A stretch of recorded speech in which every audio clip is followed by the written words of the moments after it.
عقیدہ توحید کہ ہے ذات واحد عبادت کے لائق، زبان اور دل کی شہادت کے لائق، اسی کے ہیں فرما اطاعت کے لائق، اسی کی ہے سرکار خدمت کے لائق۔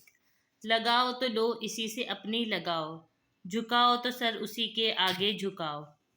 عقیدہ لفظ عقیدہ عقد سے بنا ہے، جس کے لغوی معنی ہے باندھنا اور گرے لگانا۔ نکاح اور شادی کو بھی عقد کہتے ہیں کیونکہ یہ بھی ایک قسم کا معاہدہ اور عہد و پیما ہے۔ اس لحاظ سے عقیدے کے معنی ہوئے گرے لگائی ہوئی چیز، مضبوط اور مستحکم اور اٹل نظریات کو عقائد کہا جاتا ہے۔ توحید کے لغوی معنی ہے ایک ماننا، یکتا جاننا، جیسا کہ سورہ اخلاص میں آیا ہے، قل ھو اللہ احد، اللہ تعالیٰ کو یکتا جاننا اور کسی کو شریک نہ ٹھہرانا توحید کہلاتا ہے۔ تمہید جب انسان اپنی ذات اور کائنات پر غور و فکر کرنا شروع کرتا ہے تو اس کے ذہن میں یہ سوال ابھرتا ہے کہ اس کائنات کا اور خود اس حضرت انسان کا خالق کون ہے؟ کیا اس کا کوئی اور خالق بھی ہے؟ اور اگر ہے تو اس کی تعریف اور اس کی پہچان اور اس کی معرفت کیا ہے؟ چنانچہ انسانی ذہن میں پیدا ہونے والے ان سوالات کا جواب بھی اسے الہامی نظریہ توحید میں مل سکتا ہے۔ توحید قرآن کی روشنی میں حضرت آدم علیہ السلام سے لے کر حضور صلی اللہ علیہ وسلم تک اللہ تعالیٰ نے جتنی بھی کتابیں نازل فرمائیں، ان سب کی تعلیمات کا خلاصہ اور بنیادی نقطہ توحید ہی ہے۔ چنانچہ تمام انبیاء کرام نے اپنے عہد نبوی میں سب سے زیادہ جس چیز کی تبلیغ فرمائی وہ توحید ہی ہے۔ جیسا کہ قرآن پڑھنے سے پہلے اعوذ باللہ اور بسم اللہ پڑھا جائے، ان کے معنی پر غور کیا جائے تو اللہ تعالیٰ نے اس میں بھی توحید کی ہی تعلیم دی ہے۔ جیسا کہ قرآن میں ارشاد ہوا، ترجمہ: تمہارا معبود واحد ہے جو بڑا مہرباں اور رحم والا ہے۔ جیسا کہ ایک اور جگہ فرمایا، خوب جان لو کہ اللہ کے سوا کوئی عبادت کے لائق نہیں۔ عقیدہ توحید احادیث کی روشنی میں عقیدہ توحید احادیث کی روشنی میں یہ ہے، ترجمہ: جس نے لا الہ الا اللہ کہا اسے جہنم سے نکال دیا جائے گا۔ ایک اور جگہ حدیث میں آیا ہے، اسلام کی بنیاد 5 چیزوں پر رکھی گئی ہے، اس بات کی گواہی دینا کہ اللہ کے سوا کوئی معبود نہیں اور محمد صلی اللہ علیہ وسلم اللہ کے رسول ہیں، نماز قائم کرنا، زکوٰۃ ادا کرنا اور حج کرنا اور رمضان کے روزے رکھنا۔ عقیدہ توحید کے انسانی زندگی پر اثرات۔ عقیدہ توحید انسانی زندگی پر دیرپا انقلاب برپا کرتا ہے اور انسان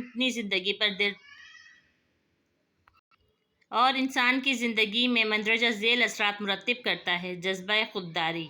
عقیدہ توحید کا حامل شخص خوددار ہوتا ہے، وہ جانتا ہے کہ سب کچھ اللہ ہی کی قدرت سے ممکن ہے، اس لیے وہ اپنی تمام ضروریات کے لیے خدا ہی کے دربار سے رجوع کرتا ہے، وہ غیروں کے آگے ہاتھ نہیں پھیلاتا۔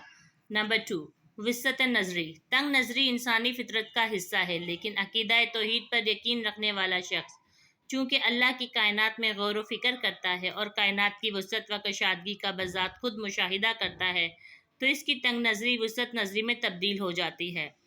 نمبر 3، قوت شجاعت۔ جو شخص عقیدہ توحید پر یقین رکھتا ہے اسے کسی اور کا ڈر نہیں ہوتا، کیونکہ جو خدا سے ڈرتا ہے وہ کسی سے نہیں ڈرتا۔ توحید کی دولت سے مالا مال شخص اپنی ذات اللہ کے سپرد کر دیتا ہے، نتیجتاً ہر موڑ پر خدا کی مدد و نصرت اس کے ساتھ رہتی ہے، اس طرح وہ بہادر اور شجاع بن جاتا ہے۔ نمبر 4، رجائیت۔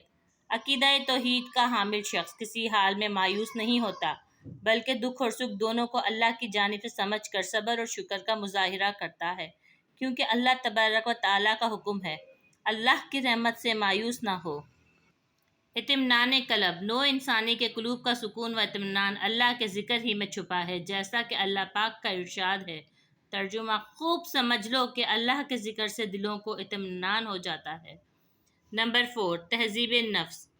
عقیدہ توحید انسانی نفوس میں سے غیر اللہ کے اثرات کو ختم کر کے انسان کی تہذیب میں اہم کردار ادا کرتا ہے۔ نمبر 7، عجز و انکساری۔ عقیدہ توحید رکھنے والا شخص یوں تو لوگوں سے بے نیاز ہوتا ہے، لیکن دوسری طرف اللہ تعالیٰ کے حضور اپنی خطاؤں اور گناہوں کا اعتراف کرتے ہوئے عاجزی و انکساری کا مظاہرہ کرتا ہے اور خود کو غرور اور تکبر جیسی روح کی گناہونی بیماریوں سے محفوظ رکھتا ہے۔ نمبر 8، صبر و توکل۔ عقیدہ توحید سے انسان میں صبر و توکل کی بے پناہ صلاحیت پیدا ہو جاتی ہے۔ اس کا ہرگز یہ مطلب نہیں کہ انسان ہر قسم کی کوشش چھوڑ کر ہاتھ پر ہاتھ دھرے منتظر فروا ہو جائے، بلکہ اچھے مقاصد کے لیے حتی المقدور کوشش کرے اور نتیجہ خدا پر چھوڑ دے۔ ترجمہ: جو اللہ پر بھروسہ رکھتا ہے تو وہی اس کے لیے کافی ہے۔ تقویٰ پرہیزگاری، عجز و انکساری اور صبر و توکل کے اوصاف پیدا ہو جانے سے عقیدہ توحید کا حامل شخص اپنے کردار اور رویے کو اللہ اور اس کے رسول کے عین مطابق بنا لیتا ہے۔ اسے پکا یقین ہوتا ہے کہ اللہ دیکھ رہا ہے، اسی لیے وہ کسی گناہ کا ارتکاب نہیں کرتا، اور تقویٰ کے سبب اللہ تعالیٰ اپنے فضل و کرم سے اس کے ہر کام میں آسانیاں پیدا فرماتے ہیں۔ ترجمہ: اور جو کوئی اللہ سے ڈرے گا، اللہ اس کے لیے مشکل سے نکلنے کا راستہ پیدا کر دے گا۔